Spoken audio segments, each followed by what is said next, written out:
सोचिए, एक बहुत बड़ा युद्ध होने वाला है। दो विशाल सेनाएं एक दूसरे के सामने खड़ी हैं और तभी उस युद्ध के मैदान में एक ऐसा योद्धा आता है जिसके बारे में किसी ने नहीं सुना, जिसके पास कोई सेना नहीं, बस एक धनुष है और 3 तीर।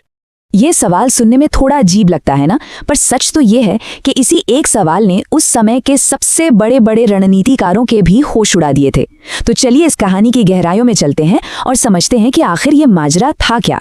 कहानी की शुरुआत होती है एक ऐसे योद्धा के आने से जिसका दावा इतना बड़ा था कि उस पर यकीन करना लगभग नामुमकिन था। ये जो आप देख रहे हैं, ये सीधे स्रोत सामग्री से लिया गया है। ये हमें ठीक उसी पल में ले जाता है जब बर्बरीक नाम के इस योद्धा ने युद्ध के मैदान में कदम रखा और अपना परिचय दिया। ये था बर्बरीक का दावा। जरा सोचकर देखिए, जहां लाखों की तादाद में सैनिक लड़ने के लिए तैयार खड़े थे, वहां एक अकेला इंसान ये कह रहा है कि वो सिर्फ 3 तीरों से पूरा युद्ध खत्म कर सकता है। इस एक बात ने, कह सकते हैं, वहां मौजूद हर किसी को चौंका दिया था। और जाहिर है ऐसी बात ज्यादा देर तक छिपती नहीं है। देखते ही देखते ये खबर पांडवों और कौरवों दोनों के खेमों में आग की तरह फैल गई। अब एक तरफ कुछ लोग इसे सिर्फ एक मजाक समझ रहे थे, तो वहीं दूसरी तरफ कुछ के दिलों में इस अनजान ताकत को लेकर एक डर भी बैठ गया था। लेकिन बर्बरीक की इस जबरदस्त ताकत के साथ एक शर्त भी जुड़ी थी, एक ऐसा वचन जो न सिर्फ इस कहानी का बल्कि पूरे युद्ध का रुख पलटने वाला था। सिर्फ 3 तीर। सोचिए, 2 विशाल सेनाओं को खत्म करने के लिए बस 3। ये गिनती अपने आप में ही एक पहेली जैसी थी, लेकिन असली राज इन तीरों की शक्ति में नहीं बल्कि उस प्रण में छिपा था जो इनके साथ जुड़ा हुआ था। और ये था वो प्रण। बर्बरीक ने ये वचन लिया हुआ था कि वो हमेशा उस पक्ष का साथ देगा जो युद्ध में हार रहा होगा, जो ज्यादा कमजोर होगा। ये सिर्फ एक शर्त नहीं थी, ये एक ऐसा वचन था जिसमें पूरे युद्ध के समीकरण को, कह सकते हैं, उल्टा पुल्टा करने की ताकत थी। और बर्बरीक के इसी वचन ने युद्ध के सबसे बड़े रणनीतिकार श्री कृष्ण के सामने एक ऐसी मुश्किल खड़ी कर दी जिसका कोई सीधा हल नजर ही नहीं आ रहा था। श्री कृष्ण तो तुरंत ही समझ गए।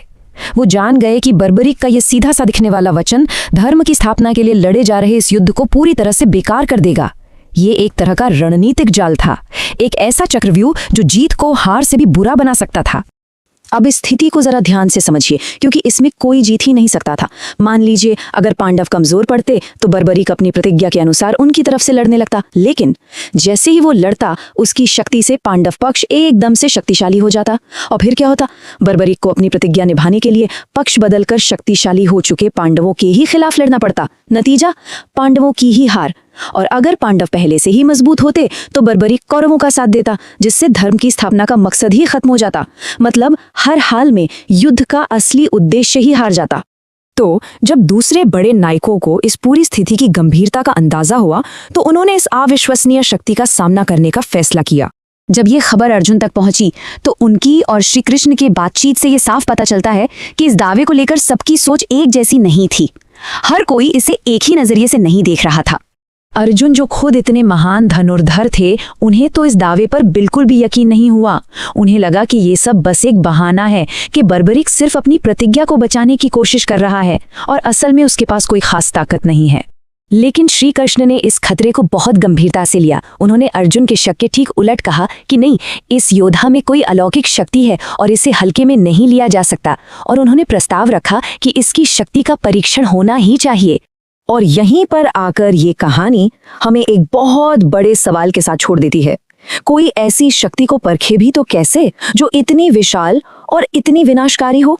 बर्बरीक के दावे में आखिर कितनी सच्चाई थी? ये जानने के लिए एक परीक्षा तो जरूरी थी।